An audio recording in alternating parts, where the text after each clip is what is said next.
Olá, pessoal, bom dia para vocês. Segunda-feira, hoje, dia 25 de agosto de 2025, faltando só 8 dias para o início do julgamento do século, o início do julgamento de Jair Messias Bolsonaro, velho golpista manjado e conhecido que continua em plena campanha golpista, se não por si mesmo, que está completamente cerceado pelo Supremo Tribunal Federal, por meio dos seus rebentos, dos seus filhos, dos seus delfins. Caso de Eduardo Bolsonaro. Esse fim de semana aconteceu uma coisa curiosa.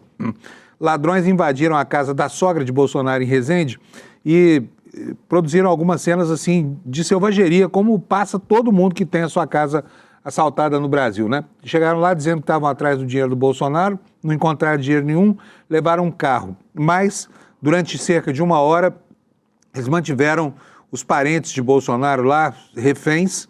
Inclusive usaram filtro Silver Tape para tapar a boca deles, né?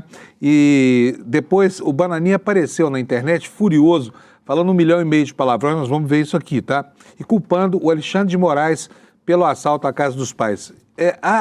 Obviamente ninguém deseja aqui que qualquer pessoa seja assaltada, passe por uma situação dessa, nada. Nesse sentido, a gente até se compadece dessa família, né? Mas chama a atenção o destempero e o descontrole do Eduardo Bolsonaro.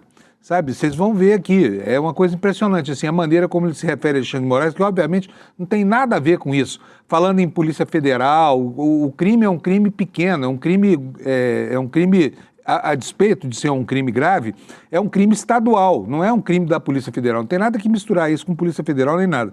Mas ele fez essa mistura, né, tentando criar aí um clima de lacração, usando o incidente na família dele. E pergunta assim: agora eu estou aqui com o meu dinheiro bloqueado nos Estados Unidos, como é que eu vou arranjar um segurança para botar lá? Como se fosse ele o único interessado na família pela segurança dos próprios avós, né? Então vamos falar bastante sobre isso aqui. É uma semana que começa quente, com um noticiário bastante agitado, né? Por quê? Houve lá em Barretos um encontro dos 3 candidatos que pleiteiam essa vaga que o Bolsonaro diz que é dele ou da família dele de candidato à presidência da República. E, obviamente, preso em casa, ainda aqui em casa, Bolsonaro não pôde comparecer. Essa aqui é uma festa tradicional lá, né? Porque além do gado em exposição, tem o gado que vai visitar o gado em exposição, que é o público dessa clientela, faz parte dessa clientela do Bolsonaro, né? É o gado, isso que a gente chama de gado, são os bolsonaristas raiz, que estavam lá e dessa vez não tiveram a presença de Bolsonaro. Mas o governador Tarcísio de Freitas, já fazendo um discurso de campanha, levantou lá um boneco, um pichulecozinho para representar Bolsonaro. Não sei se ele quis tirar um sarro do presidente preso ou se ele desejou realmente fazer uma demonstração de solidariedade. Seja lá o que for, foi bastante bizarro, né? Ver o governador levantando um boneco inflável do Bolsonaro ali, um boneco que em outras circunstâncias já chamaram por aí de pichuleco, tá? E vamos começar falando de esporte como todo dia. Deixa eu chamar meu companheiro Alex Amorim aqui. Bom dia, Alex. Como é que vai essa força?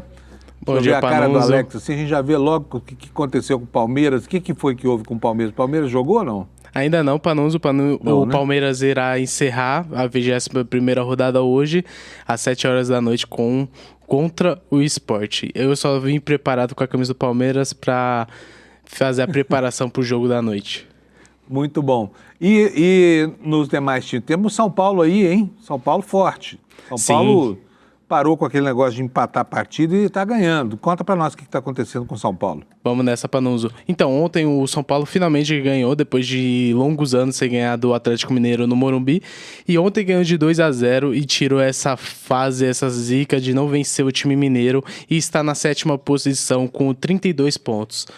Lembrando para nós que a rodada começou sábado, com a Red Bull Bragantino ganhando de 4-2 do Fluminense, o Cruzeiro continua com sua ótima campanha, ganhando de 2-1 do Internacional, e o Grêmio está um pouco bambo das pernas e empatou 0-0 com o Ceará lá no Rio Grande do Sul. Já no domingo... Meio bambo é uma bondade sua, né? Ele está completamente batido, né?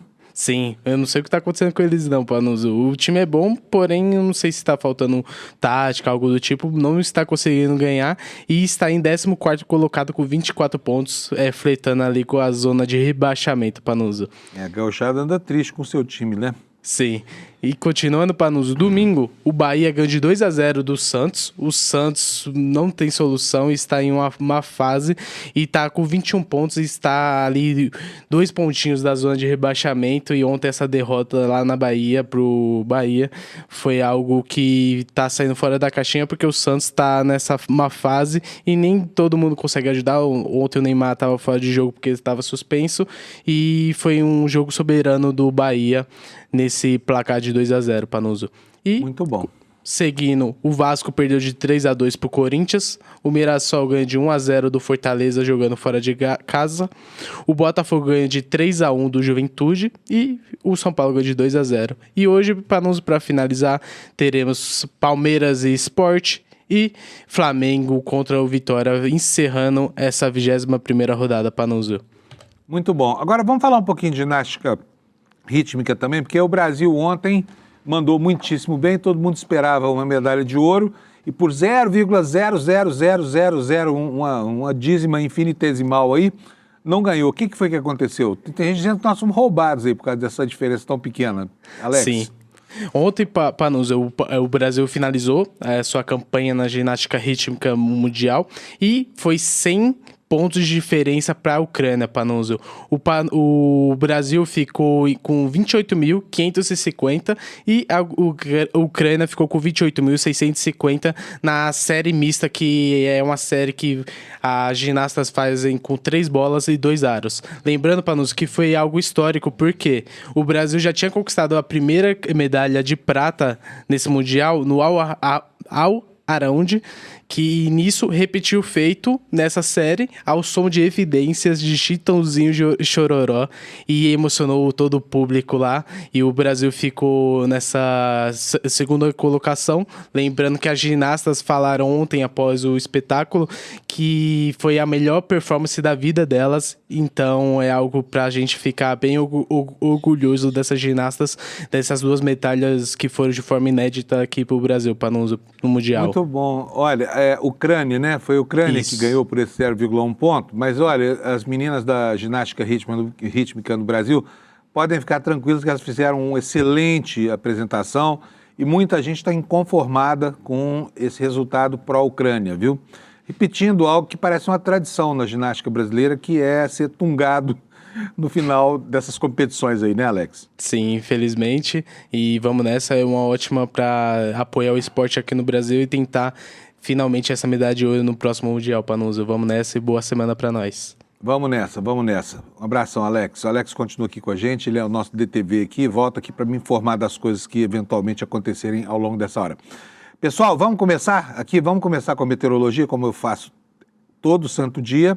Está aqui o mapa do Brasil, hoje não tem muita graça não, tem aqui, olha, uma zona de chuva intensa lá na Calha Norte, Roraima, norte do Amazonas, Cabeça do Cachorro, depois tem chuva no litoral da Bahia, seca brava aqui no interiorzão do centro-oeste brasileiro, né, indo da divisa do Triângulo Mineiro com Mato Grosso do Sul até o estado de Rondônia, lá na frente, lá no alto, e aqui mais embaixo, entre os estados de Santa Catarina e do Paraná e também o sul do Mato Grosso do Sul, nós vamos ter um dia com chuvas, né? Chuvas intensas por causa de uma frente fria. A área a qual se reporta, porque hoje o mapa está confuso, né? As áreas amarelas estão se sobrepondo. Vou mostrar para vocês qual é a área. É essa aqui, ó, que você está vendo. Deixa eu aumentar aqui, trazer para cá. Olha, é essa aí, tá vendo só? Santa Catarina, norte do Rio Grande do Sul, até a região de Erechim. E aí passando pelo sul do estado do Paraná e o sudoeste do Mato Grosso do Sul. Nessa região, hoje, o INMET avisa que pode haver chuva de entre 20 e 30 milímetros por hora e até 50 milímetros no total, e ventania, tá? Ventania como aconteceu no dia de ontem. Vamos voltar aqui para o mapa principal, porque agora eu quero mostrar as temperaturas, né? Temperaturas que estão amenas aqui em São Paulo hoje, amanheceu 15 graus, deu para vir trabalhar sem blusa aqui durante o finzinho da madrugada de hoje, né? Então foi uma noite bastante agradável. Esse mapa aqui é o mapa da previsão da manhã, é um mapa bastante colorido. Ele mostra chuvas aqui no norte de Santa Catarina e sul do Paraná, também no sudeste do Mato Grosso do Sul, e chuvas também aqui na faixa litorânea que vai desde Santa Catarina até o estado do Rio Grande do Norte, né? Chegando quase a Fortaleza aqui, mas as temperaturas estão bem. Olha só, Porto Alegre amanheceu com 9 graus, temperatura vai a 19 nas horas mais quentes. Florianópolis vai de 11 a 14. Em Curitiba, geladeira do Brasil, já não é mais tão gelado assim. Temperatura começou com 11, vai até 29 graus hoje de manhã. E São Paulo, 14 a 22 graus, né? No Rio de Janeiro, calorão já, como gostam os cariocas, madrugada fresquinha, 19 graus, mais 32 graus nas horas mais quentes do dia, tá bom? E Belo Horizonte, com poucas nuvens, de 15 a 26. Agora, entre Goiânia e Brasília, nós temos aqui o epicentro dessa região da seca, né? Olha, Brasília vai ter 35 graus de máxima nas horas mais quentes, começou o dia com 17, e Goiânia vai ter 35. Então nós temos, olha, 29 e 35.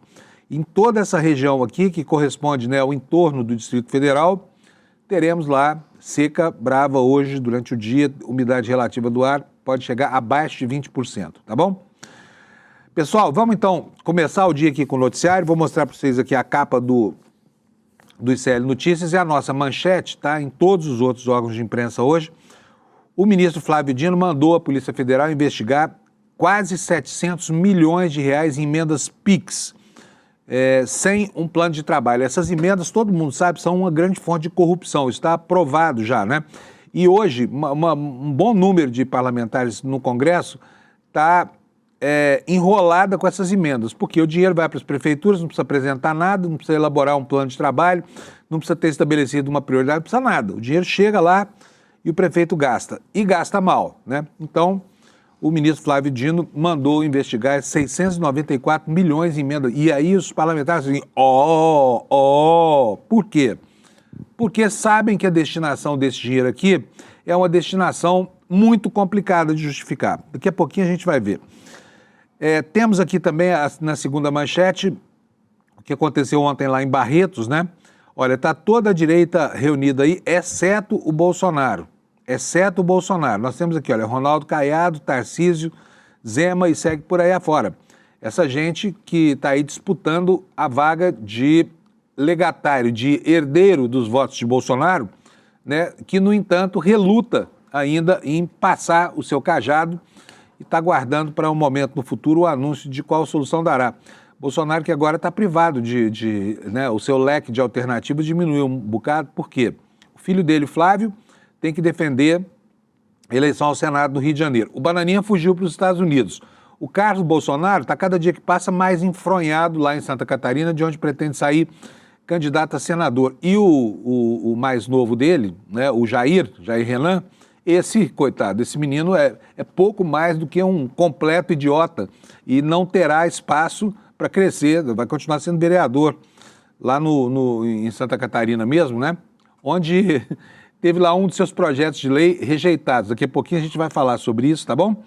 Para vocês saberem o que está aprontando o filho mais novo do presidente Bolsonaro. Então essas são as manchetes principais. Temos aqui boas notícias, tá? Olha, o TCU enterrou a tal morte ficta. A morte ficta era uma das coisas uma das maiores excrescências da legislação brasileira. O militar pego com a boca na botija, roubando, traficando, fazendo o diabo, era condenado, ia para a prisão, mas a família continuava recebendo soldo. Sabe, era assim que o Exército tratava os bandidos da caserna. Agora acabou com isso, o TCU acabou com a brincadeira, mas restam ainda as pensões dos militares, né? Restam ainda as pensões dos militares. Morreu no Rio de Janeiro uma pessoa muito importante, né? O cartunista Jaguar, ele que foi o principal dos criadores do jornal Pasquim, que teve um papel muito importante na resistência à ditadura militar no Brasil, morreu aos 93 anos de idade. E, bem, há uma expectativa no Brasil, o governo brasileiro começa a se preparar para esse momento, por quê? Até o dia 12 de setembro nós teremos o julgamento de Bolsonaro. Bolsonaro inevitavelmente vai ser condenado e o governo está se preparando para uma nova onda de retaliações dos Estados Unidos, porque estão fechados lá, né? E o Flávio Bolsonaro ontem, mais uma vez, ontem não, foi anteontem, vocês vão ver aqui, fez um vídeo na internet, um vídeo completamente fora de propósito, fora de noção, dizendo que quem manda nos Estados Unidos é ele, tá? Então, quem comanda aqui nos Estados Unidos sou eu, não vem não. Vou mostrar para vocês, tá bom? E Também temos aqui nas nossas manchetes as negociações entre Brasil e Índia para mitigar as consequências do tarifaço de Trump, porque os dois países, né, que são os dois grandes sócios do BRICS, né, dois dos grandes sócios do BRICS, porque aí também tem China e Rússia, mas o Brasil e a Índia têm um papel fulcral aqui, e nesse momento eles são alvos da maior tarifa global imposta pelo Trump, de 50%, né? Eram dois grandes parceiros, viraram dois países encrencados aí com as retaliações do Trump por força da sua política comercial na base do cacete, tá? Vamos começar então? Começar sabendo aqui o que toca o ministro Flávio Dino. Está em todos os jornais hoje, é o assunto principal. Vai gerar uma reação colérica lá no Congresso aqui. E os congressistas estão porra aqui com o Supremo Tribunal Federal. Por quê? Porque quanto mais mexe, mais fede esse negócio das emendas PIX, tá bom? E o Dino, como você vai ver aí na manchete, mandou investigar 694 milhões em emendas PIX que foram apresentadas, sem nenhum plano de trabalho, sem nada, tá? E a nossa matéria aqui no intertítulo diz que a ausência desses planos de trabalho configura parcial descumprimento de decisão judicial, argumenta Flávio Dino. A matéria do corpo principal diz o seguinte: o ministro Flávio Dino do Supremo concedeu um prazo de 10 dias para que o Tribunal de Contas da União detalhe os 694,6 milhões em emendas PIX que ainda não possuem um plano de trabalho apresentado. Essa decisão tomada no domingo determina também que essas informações sejam encaminhadas à Superintendência da Polícia Federal para abertura de inquérito policial. Segundo o Dino, a ausência dos planos de trabalho configura parcial descumprimento de decisão judicial. As chamadas emendas PIX permitem que os deputados e senadores transfiram recursos diretamente para contas de estados e municípios sem nenhuma necessidade de vinculação a projetos específicos, como ocorre nas emendas que são tradicionais. Pela decisão do Supremo, porém, a liberação dos valores depende da apresentação de um plano de trabalho detalhando como esse dinheiro será utilizado. Em resoluções anteriores, Dino já havia exigido o cadastramento desses planos que fazem referência ao período de 2020 a 2024. E apesar dos avanços, o Tribunal de Contas informou que ainda há 964, quase 1.000 casos, né, pendentes dessa informação. Em fevereiro de 2025, o número era de 8.263 e em março caiu para 6.760, mas permanece um volume relevante de descumprimentos, portanto quase 1.000 casos, né? Aqui, entre aspas, olha, o ministro destaca que apesar da redução, ainda não foram cadastrados planos de trabalho que correspondem a repasse de 694.695.726 reais, destacou o ministro Flávio Dino. Toda vez que isso acontece, há uma reação no Congresso Nacional, né? E a reação vem aí, vocês não tenham dúvidas, né? Vocês podem ver aqui, olha, o jornal O Globo, por exemplo, já fez uma matéria repercutindo essa história toda. Olha, a liberação de emendas PIX trava após as exigências de Dino e os parlamentares cobram o governo Lula. Quer dizer, o Dino breca e quem se ferra é o governo do Lula, tá? Dos 7,3 bilhões previstos aqui, segundo o jornal O Globo, o governo ainda não havia pago nada até o fim da semana passada, após o Supremo impor regras para maior transparência dos repasses. Vamos ver o que trata isso aqui? Criadas para acelerar a liberação de recursos enviados por parlamentares a estados e municípios, as emendas PIX estão travadas neste ano. Dos 7,3 bilhões previstos no orçamento de 2025, o governo ainda não pagou nada, zero absoluto, até o fim da semana passada. Essa paralisia tem gerado reclamação da base aliada do governo, que ameaça impor novas derrotas ao Palácio do Planalto. Parlamentares admitem, contudo, que o atraso tem relação direta com as novas determinações do ministro Flávio Dino do Supremo. No ano passado, ele mandou suspender os pagamentos e só liberou mediante o cumprimento de algumas condições, como, por exemplo, a apresentação do plano de trabalho, ao qual eu me referi agora há pouco, né? E também esse plano de trabalho deve dizer como o recurso será usado e também a conta específica que o município tem que abrir para receber esse dinheiro.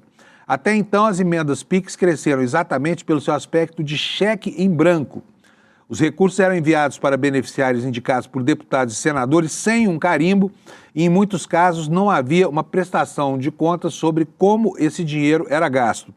Na prática, prefeitos e governadores poderiam decidir como usar o dinheiro sem depender de nenhum aval do governo federal. Agora, não apenas a aplicação da verba precisa estar atrelada a um objetivo previamente definido, como também o plano de trabalho deve ser apresentado pelo ministério correspondente. Se a prefeitura não construir uma escala com o recurso, por exemplo, deve enviar os detalhes ao Ministério da Educação. Quer dizer, se a prefeitura for construir uma escola, por exemplo, com recurso, os detalhes devem ser enviados para o Ministério da Educação. Desculpe aqui a leitura truncada. Teve um ajuste aprovado pelo Supremo Federal. Diante dele, tem que ter um ajuste também para o cumprimento. Então, antes não tinha plano de trabalho, agora tem. Por isso, há um protocolo maior para as liberações, diferente de como era antes, reconheceu o líder do governo no Senado, o senador Randolfo Rodrigues, do PT do Amapá. E neste domingo, como nós já vimos aqui, Dino deu um prazo de 10 dias para o TCU detalhar esse total de quase 700 milhões de reais e os planos de trabalho referentes, a essa montanha de dinheiro, quase 1.000 emendas, né? Na decisão, o ministro determina que esses dados devem ser enviados para cada superintendência da Polícia Federal, visando a instauração do inquérito. Então, gente, fica aqui, olha, a ameaça de inquérito não é propriamente pela destinação da emenda, tá? É justamente pelo descumprimento de ordem judicial, né? É mais bravo e é mais sério, inclusive, né? Olha, aqui vai uma introdução antes da notícia. Aqui não se torce pelo sofrimento de ninguém, não se torce pela privação, não se torce pela tortura, pelo contrário. A gente é absolutamente contra tudo isso, né? Como é óbvio. Mas a gente também é contra a lacração, quando uma tragédia qualquer acontece e essa tragédia, ou quase tragédia, é usada para quê? Para construir clima político na internet, que foi o que aconteceu. Ontem aconteceu um fato que merece todo o nosso respeito, que foi um assalto na casa da família Bolsonaro. Os ladrões entraram lá, taparam a boca dos parentes de Bolsonaro, da avó, da mãe e da primeira esposa do Bolsonaro, da mãe do Flávio Bolsonaro, e levaram um carro quando foram embora. Chegaram lá, segundo o relato da família, dizendo que queriam o dinheiro que Bolsonaro manda para a família, né? E reviraram a casa, não acharam muita coisa, levaram joias, levaram um carro. Está aqui a manchete para vocês no site do ICL, do relato que o Flávio Bolsonaro fez sobre esse assalto, tá? O senador disse nas redes sociais que os parentes foram feitos de reféns, a PM já conseguiu recuperar um carro roubado, mas os ladrões ainda não se tem notícia deles. Matéria da Folha Press, aqui no site do ICL Notícias. Familiares do senador Flávio Bolsonaro tiveram a casa invadida por suspeitos neste domingo em Resende, na região sul do Rio de Janeiro. Na residência vivem os avós e a mãe do senador Flávio Bolsonaro, Rogéria Nantes. Rogéria é mãe dos 3 filhos mais velhos do presidente, Jair Bolsonaro, Flávio, o deputado Eduardo Bolsonaro e o vereador do Rio de Janeiro, Carlos Bolsonaro. A Polícia Militar confirmou a ocorrência. Flávio afirmou nas redes sociais que os familiares foram feitos reféns e disse o seguinte: graças a Deus estão todos bem, mas foi mais de uma hora de terror, uma arma na cabeça e boca tampada com fita adesiva, escreveu ele. Ainda segundo ele, os suspeitos teriam perguntado onde a família guardava o dinheiro que o Bolsonaro mandava para os avós. Reviraram a casa inteira. Como não havia dinheiro, levaram anéis e fugiram roubando o carro do meu avô, disse aqui o Flávio Bolsonaro. Mas os PMs já recuperaram o automóvel. Segundo a Polícia Militar, equipes foram chamadas para ocorrência de roubo no bairro Vila Julieta, prestaram auxílio às vítimas que não ficaram feridas. Os PMs fizeram uma busca na região e encontraram o carro que havia sido roubado. A Polícia Civil disse que iniciou a investigação no 89º Distrito Policial de Resende. Os policiais fizeram uma perícia no local e agora buscam imagens de câmeras de segurança da região para tentar identificar os suspeitos. Eu quero mostrar para vocês aqui o relato, né, da família logo depois do assalto, que foi divulgado nas redes sociais pelo Eduardo Bananinha. Coloca pra gente, por favor, Alex. Estavam com luva, mas ele tirou a luva para botar o negócio na boca da gente, botar o silver tape.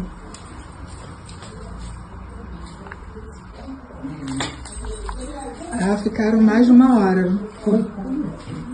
Cara, mas reviraram tudo, tá tudo revirado aqui. Levaram os celulares, levaram algumas joias. Eles estavam procurando dinheiro. Eles já vieram certo que disseram que os amigos do Bolsonaro tinham dito que aqui tinha dinheiro, que ele mandava dinheiro para cá. Ele já chegou dizendo que me abordou no banheiro. Já veio, parece que já veio mandado, sim. Disseram que era do Rio, que eram da Penha e que sotaque é de roceiro. Nós vai, nós faz.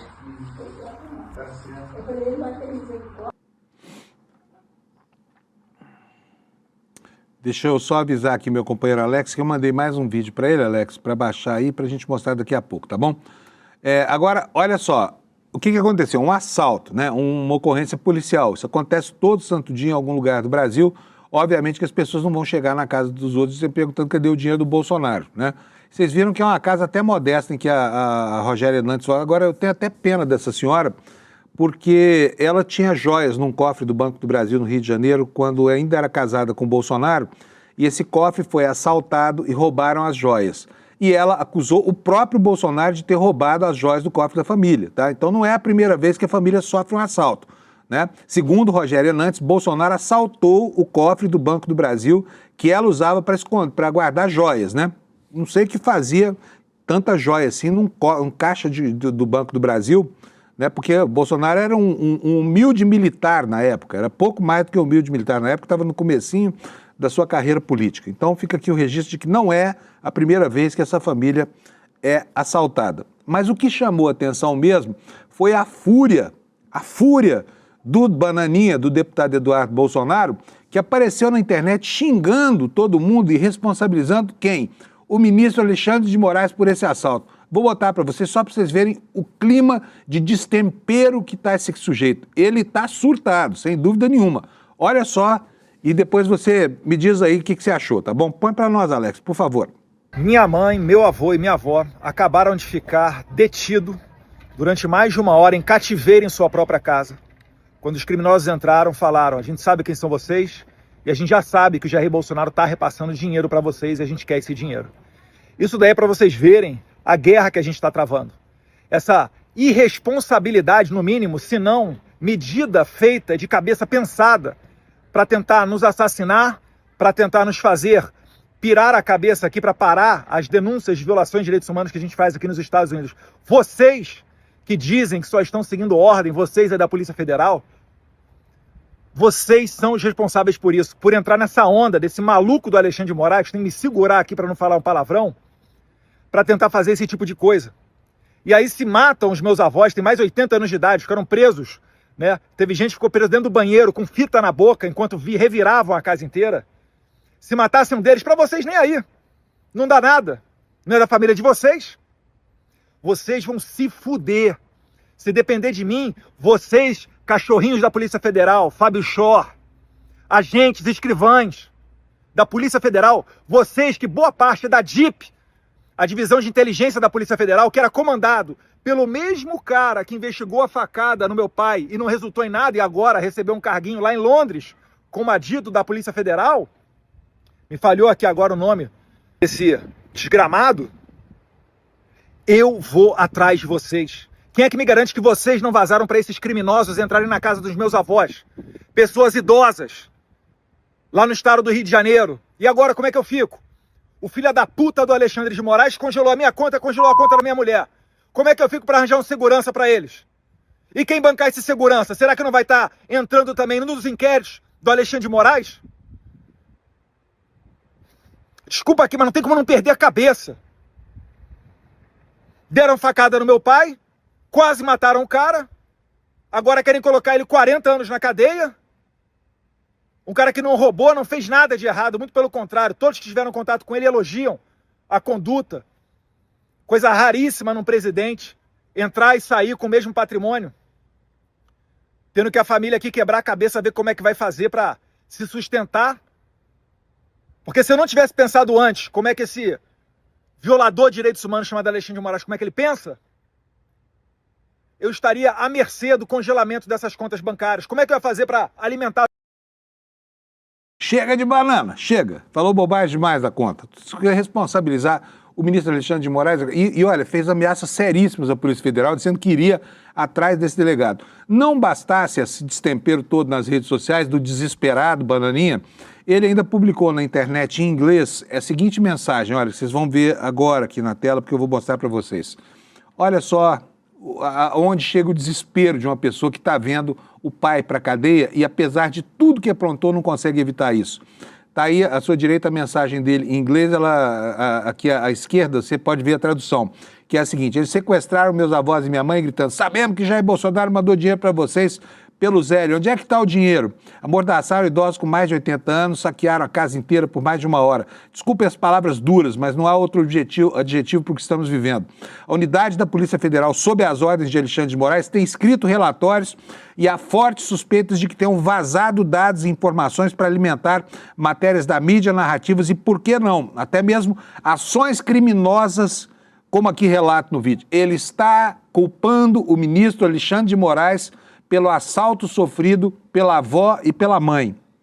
E diz mais, o Brasil já está no mesmo nível da narcoditadura do Maduro na Venezuela. O chefe da Polícia Federal a que me refiro no vídeo é Rodrigo Moraes, atualmente em Londres. Para mim, pessoalmente, isso aqui só demonstra a falta de equilíbrio emocional dessa figura. Tá doido, pirou da cabeça. Tá lá nos Estados Unidos tentando uma empreitada que, por mais que tenha adesão de Trump e Companhia Limitada, não funciona. Por quê? Porque não aconteceu nada.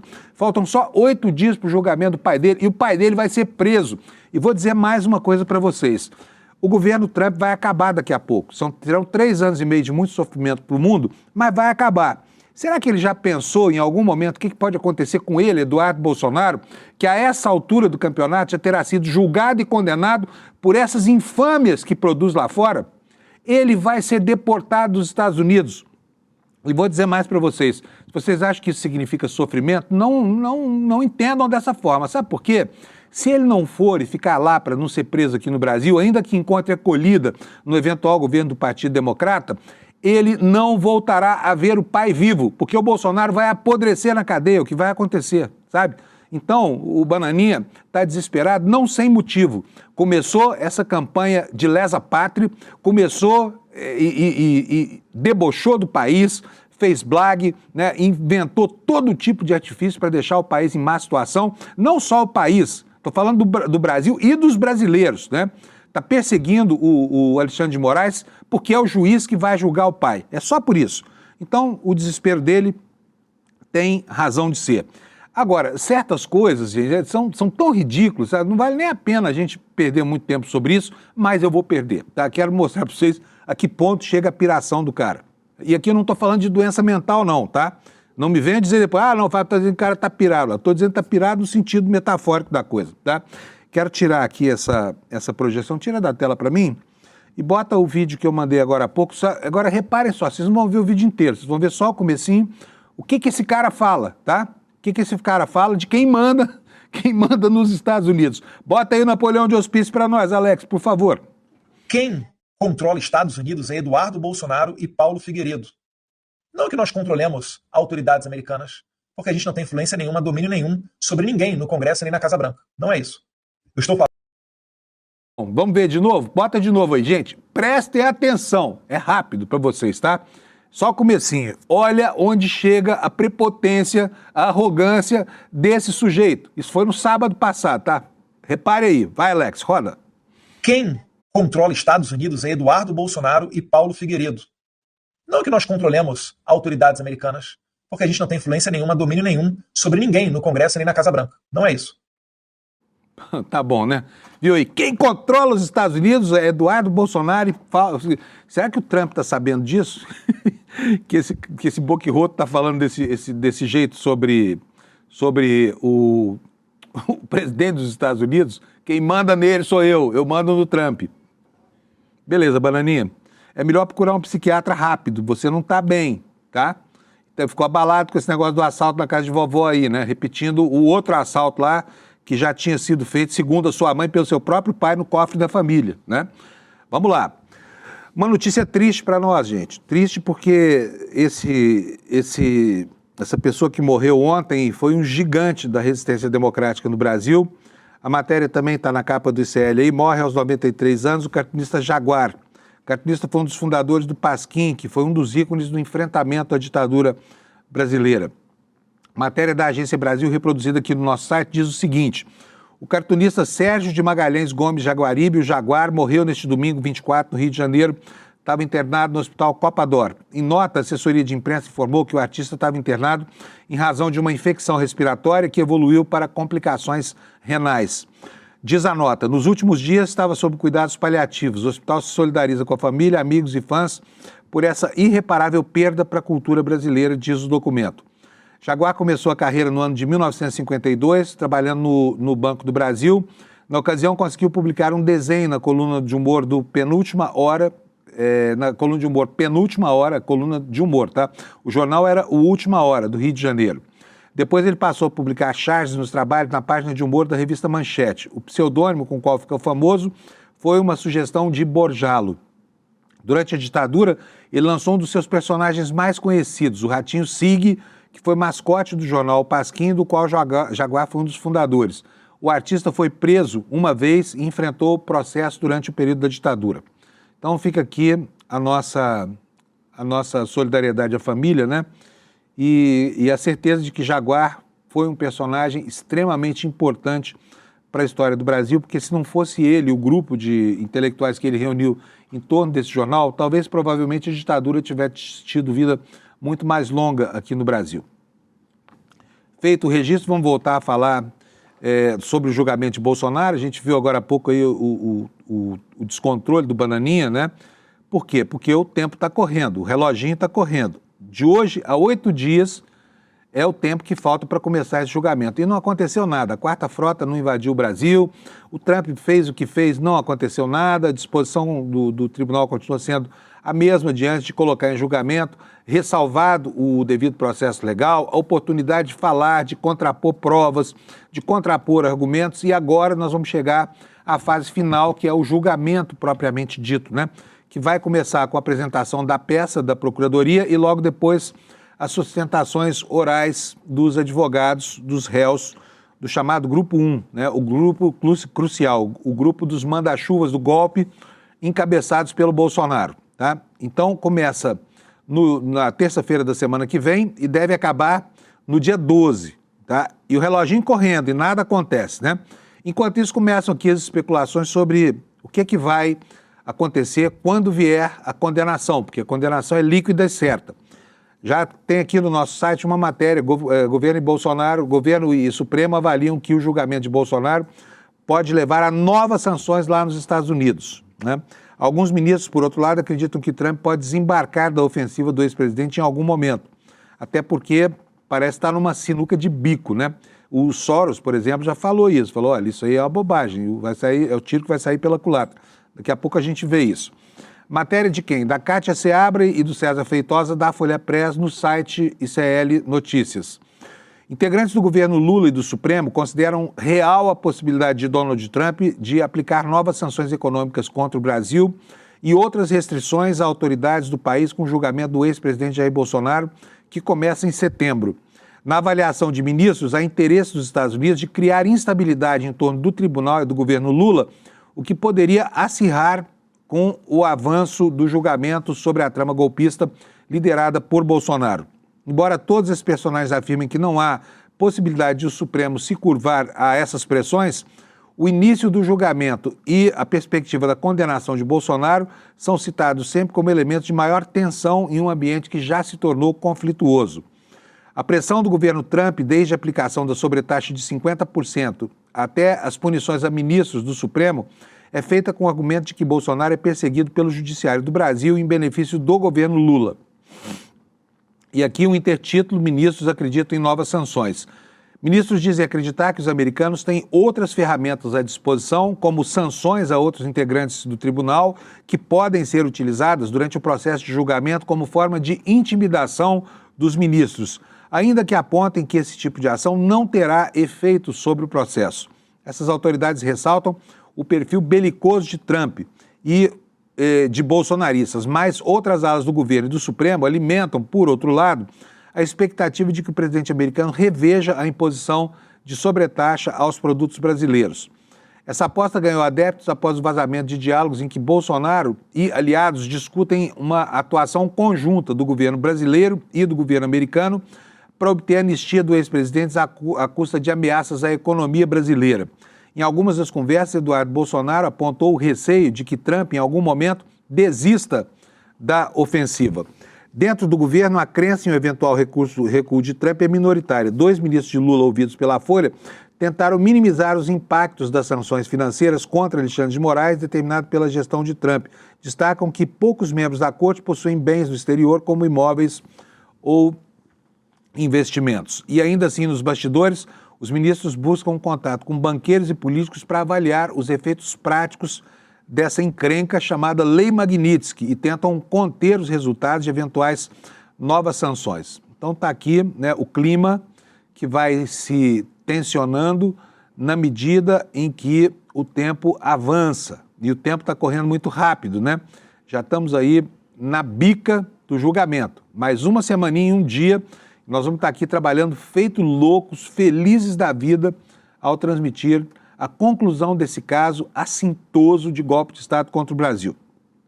Enquanto isso, os países afetados por essa nova política comercial, né, do Big Stick, do grande cacete do Trump, continua provocando efeitos que lá nos Estados Unidos não foram pensados nem desejados, como, por exemplo, a aproximação de 2 gigantes como a Índia e o Brasil, né? Também está aqui na capa do nosso site de hoje a informação como Índia e Brasil buscam estreitar os laços para driblar o tarifaço do Trump. Os 2 países mais prejudicados por sanções comerciais dos Estados Unidos aprofundam a parceria. E aqui a foto do Modi com o Lula, né?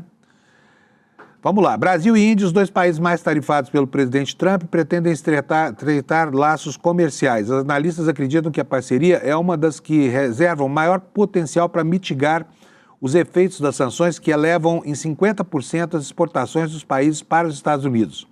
Aspas aqui. Acredito que reforçar os laços com a Índia é central nesse momento de tarifaço e protecionismo, ampliando parcerias que têm potencial de ganho econômico para o empresariado brasileiro. Disse ao Brasil de Fato, que foi onde saiu essa reportagem em primeiro lugar, né? Fernanda Nancy, que é do Departamento de Relações Internacionais da Universidade Estadual do Rio de Janeiro, o UERJ. Segundo ela, a Índia apresenta mercados interessantes para o empresariado brasileiro, sobretudo em alimentos e energia.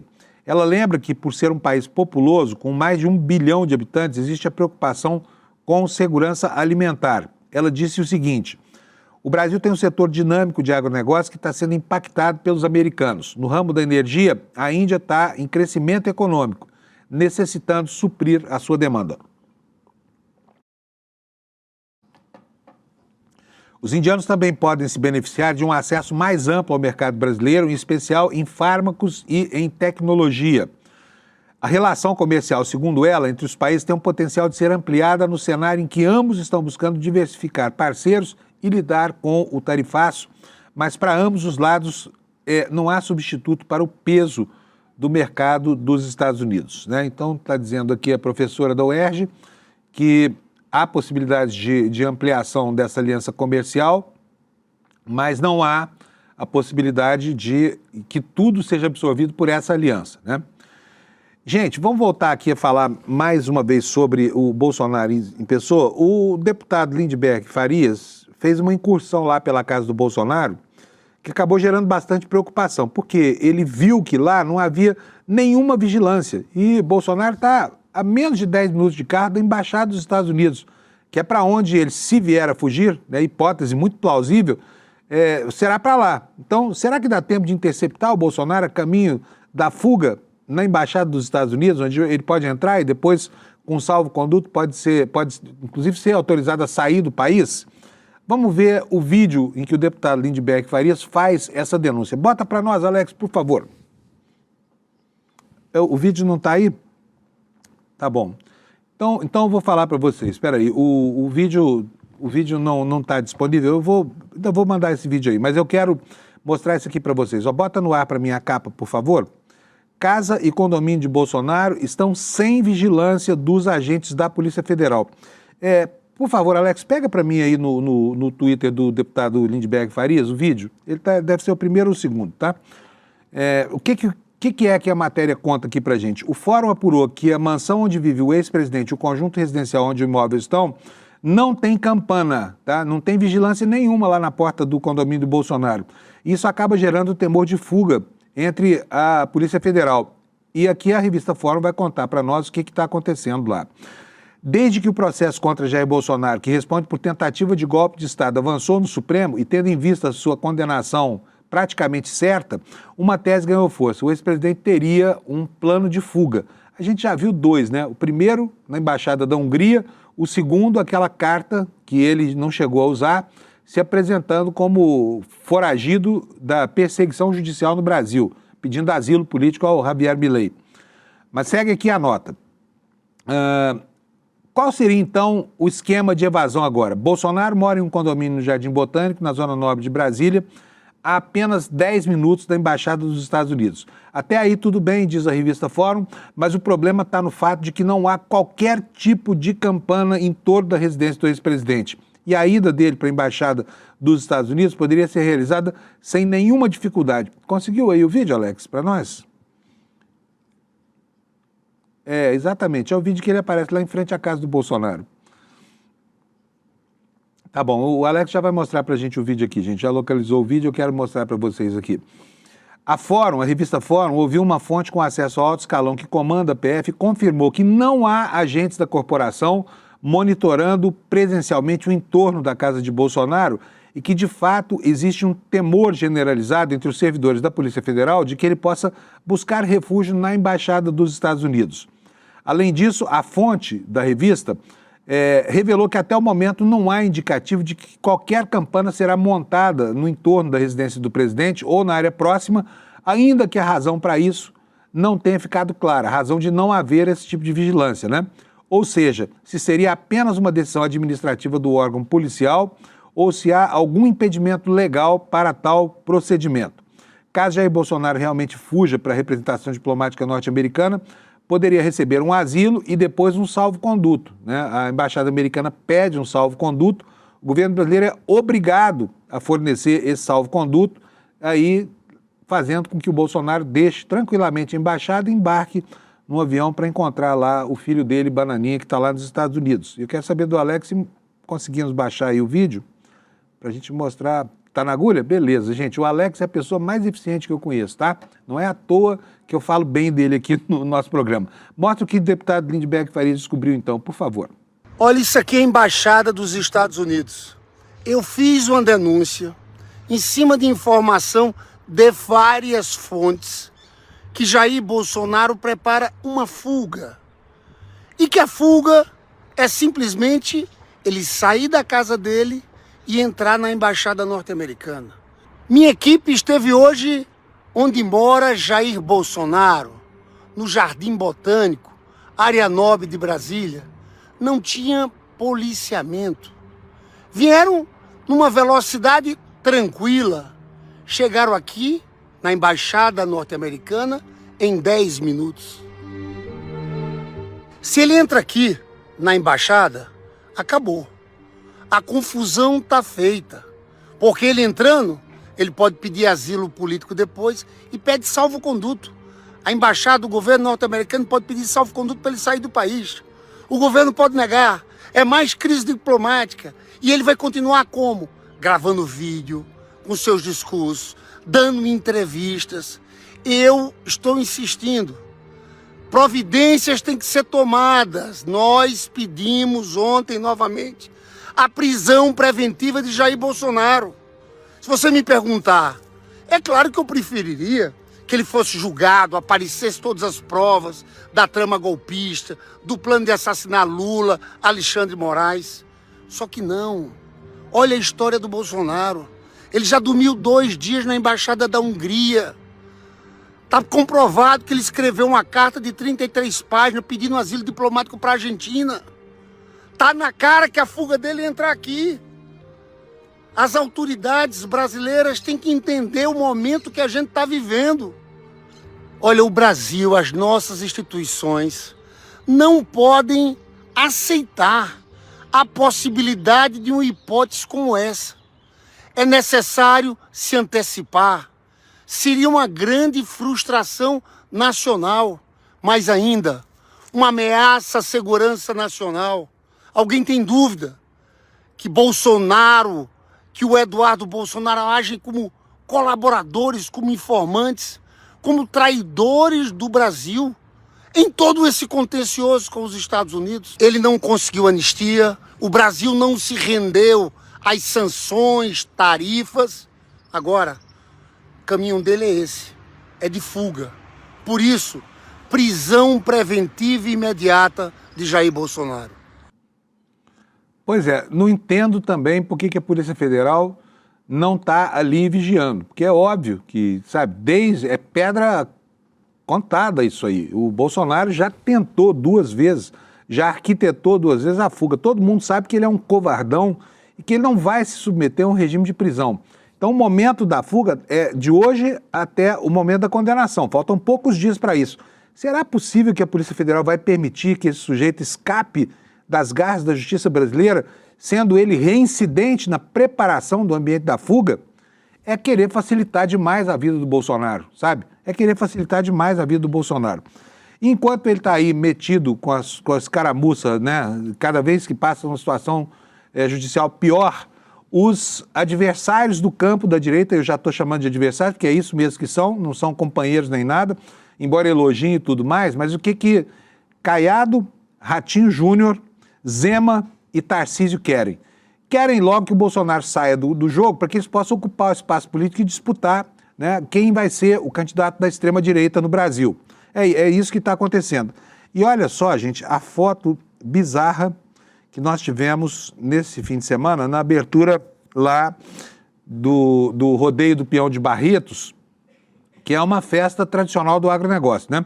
Então estava lá toda a direita brasileira, lá é um território mesmo da direita, o agronegócio brasileiro não esconde a sua preferência por esse campo, e aí o Tarcísio de Freitas saiu com um pichuleco do Bolsonaro, olha aí na mão dele, né?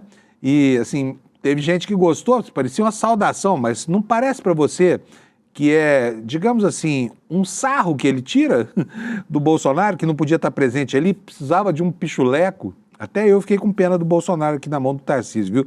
Imagina o pessoal lá da direita.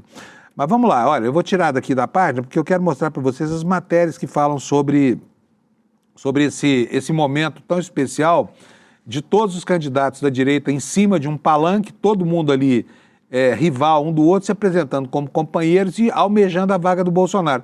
O foco todo recaiu sobre quem? Sobre o Tarcísio, porque os outros não têm expressão para pretender isso e também não foram ungidos ainda pelos banqueiros, pelo agro, por nada disso. Está aqui a manchete do Estadão. Tarcísio muda o discurso interno, admite disputar o Planalto e se prepara para 2 cenários em 2026. O governador calibra a comunicação, ouve marqueteiros e busca projeção nacional, mas evita dar sinais de campanha antecipada para não virar alvo do bolsonarismo. Aliás, já virou alvo, né? Pelo menos do Flávio Bolsonaro já virou. Está aqui a matéria aqui no Estadão, depois eu mostro, já mostrei para vocês a foto, não vou mostrar o vídeo não. O governador de São Paulo, Tarcísio Freitas, republicano, desenhou uma estratégia para manter abertas 2 opções em 2026. A reeleição no Estado ou uma candidatura à presidência. E para isso já conversa com marqueteiros, promove mudança da comunicação e calibra seu discurso para se projetar além do Estado de São Paulo. Preparação antecipada busca evitar que Tarcísio parta do zero em uma eventual disputa presidencial. E a ideia é chegar ao momento da decisão já com discurso, equipe e articulação política minimamente estruturados para dar sustentação ao voo nacional. Se decidir mesmo disputar o Planalto, ele precisa obrigatoriamente deixar o governo do Estado de São Paulo em abril do ano que vem. Está chegando, né? Antes categórico ao descartar a presidência, Tarcísio mudou agora o tom e passou a admitir a possibilidade, a hipótese, diante de aliados, ou ainda que faça questão de frisar que a sua preferência é permanecer em São Paulo, onde acredita ter uma reeleição tranquila. O governador reitera que qualquer movimento dependerá de um pedido expresso do ex-presidente Jair Bolsonaro, a quem afirma ser leal, né? Está aqui o governador de novo. Emissários do governador procuraram de maneira informal alguns marqueteiros, como Chico Mendes e Paulo Vasconcelos, para discutir o cenário eleitoral, mas as conversas não evoluíram para algo mais concreto. Segundo uma fonte do Palácio dos Bandeirantes, o governador também tem mantido conversa com a equipe de Pablo Nobel, responsável pela campanha vitoriosa em 2022. Aliados afirmam que a tendência é que Tarcísio reedite essa parceria e o marqueteiro procurado não quis comentar. Então estão aí, né, os motores da campanha já se aquecendo, uma certa impaciência desses candidatos aí da extrema-direita que querem que o Bolsonaro deixe livre o espaço para que eles possam ocupá-lo, né? Enquanto o Bolsonaro ainda sonha, ainda almeja em colocar alguém da família para disputar essa vaga pelo extremo da direita no Brasil, aí o Zema aí, ó, esse quer também, quer comer, vai comer casca de banana. Por que tá essa imagem aí, Alex? Zema, beleza. O Zema, o nosso Alex está colocando aqui os candidatos aqui para vocês, né? Zema aí vindo lá de Minas, aí o Tarcisão. Então, todos esses aí almejam que o Bolsonaro livre o espaço para que eles possam ocupá-lo. Bolsonaro não dá mostras de que isso venha acontecer e alguns, como por exemplo o maluco do filho dele, lá o Bananinha, ainda acham que podem ser candidatos à presidência da República, né? Difícil a situação da família Bolsonaro. Olha, o pai está fora do jogo eleitoral porque, por óbvio, vai estar preso, né? O Eduardo se picou do Brasil, está lá nos Estados Unidos, portanto está fora também. Das urnas, portanto, nós vamos ter 2 Bolsonaro a menos. Nada já é alguma coisa, vocês não acham? Nada já é alguma coisa. Bom, vamos seguir aqui com o noticiário, ainda falando sobre a sucessão e sobre a sucessão dentro da extrema-direita, tá aqui, ó, Tarcísio faz novos acenos, reforça a lealdade a Bolsonaro e ignora filhos do ex-presidente. O governador de São Paulo intensificou a aproximação ao Centrão, ao mercado financeiro e também ao agro. Considerado o principal pré-candidato da oposição à presidência, Tarcísio de Freitas estreita vínculos com o mercado financeiro, o agronegócio e os partidos de centro-direita, enquanto vai isolando os filhos de Jair Bolsonaro, seu padrinho político, e reforça a lealdade ao ex-presidente. Em meio a uma série de notícias negativas para o seu campo, que inclui o tarifaço do Donald Trump, a prisão domiciliar do Bolsonaro, o novo indiciamento dele, do filho Eduardo, deputado federal que está nos Estados Unidos, Tarcísio participou de eventos que ampliaram a sua visibilidade como presidenciável, só que não se descolou, por enquanto, do ex-presidente. É óbvio que isso aqui vai dar logo confusão, né? Gente, só para não dizer que não falamos sobre isso, vai começar a CPI do INSS, os dois lados estão aquecendo aqui os motores, o governo em desvantagem porque cochilou, né? Deixou a CPI entregue à oposição e agora a oposição já começa a discutir os requerimentos, né? Começando pelo Carlos Lupe, o ex-ministro do Trabalho. Vai ter que explicar lá os 2 anos em que o governo Lula não fez nada em relação a isso, né? E há uma perspectiva também de outras convocações, tá? De outras convocações. Enquanto isso, os governistas falam em convocar o próprio Bolsonaro, né? Para tentar refrear um pouco o ímpeto da CPI. E uma outra matéria no UOL fala aqui que a oposição prepara quebras de sigilo na CPMI do INSS que começa amanhã, né? Quem seriam? A Comissão Parlamentar Mista de Inquérito, que começa trabalhos amanhã para apurar o esquema bilionário de desconto no INSS, já havia 826 requerimentos protocolados por diversos parlamentares no sábado. O UOL identificou que os congressistas de oposição apresentaram 80% dessas solicitações. Senadores e deputados contrários ao governo Lula focaram em pedir quebras de sigilo. Um dos alvos é o ex-ministro da Previdência Social, Carlos Lupe. Os congressistas querem ouvi-lo e solicitaram também a quebra de sigilo bancário e fiscal dele. Há requerimentos também para ouvir dirigentes e representantes de associações e federações e ex-presidentes do INSS. O senador Isalci Lucas apresentou 328 requerimentos. Em seguida está a senadora Damares Alves, 84, ambos do PL do Distrito Federal. O deputado Rogério Correia, do PT de Minas Gerais, protocolou 59 requerimentos. Estamos terminando, só preciso dizer para vocês aqui na outra câmera, aqui, por favor, Alex, que, olha, gente, vamos ter logo, nos dias 19 e 20 de setembro, um evento que é uma oportunidade para que você e a gente troquemos presencialmente, né, contatos e tudo mais. Vá se encontrar com a gente nesse encontro. Olha, o Despertar 2025 é um evento para que a comunidade do ICL e o ICL entrem em sinergia, né, com uma proximidade proporcionada por um encontro pessoal, tá? Olha, ali naquele lema está escrito assim, você pode ler ali, venha agitar, conspirar, fazer história com toda a comunidade do ICL nos dias 19 e 20 de setembro, no auditório da Vibra, aqui em São Paulo. Eu, se fosse você, já preparava logo a malinha e já providenciaria o ingresso aqui, olha, no despertar2025.com.br. despertar2025.com.br, tá bom? É o endereço onde você compra o seu ingresso. Vem se encontrar com a gente, vai ser uma alegria conhecer você pessoalmente. E eu quero desejar para vocês uma ótima semana. Amanhã, às 7 da manhã, estou aqui, começando o Desperta para a gente saber o que sobrou deste mundo enrolado, né, nas próximas 24 horas. Bom dia para você, obrigado pela sua audiência, até amanhã. Tchau. Em 2024, milhares de pessoas de todo o Brasil se reuniram para um encontro memorável.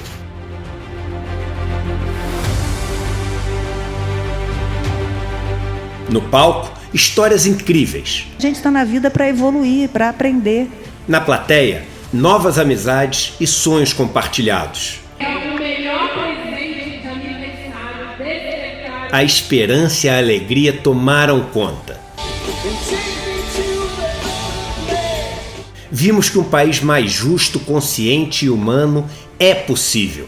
Vocês, espectadores, hoje são os protagonistas desse evento incrível e que desperta. Provamos que o conhecimento liberta e o coletivo transforma.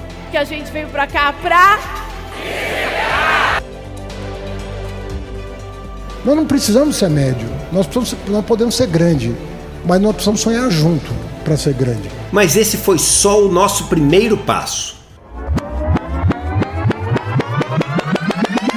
Em 2025, o despertar volta ainda mais incrível, mais necessário, mais revolucionário, mais ICL do que nunca. Estaremos juntos para enfrentar um dos momentos mais difíceis de nossa geração. Chegou a hora de pôr a mão na massa, conspirar e agir, de se unir a milhares de pessoas que acreditam que chegou a hora da mudança e que ela só depende de nós. Despertar 2025, a revolução necessária. Viva esse encontro histórico com toda a comunidade ICL.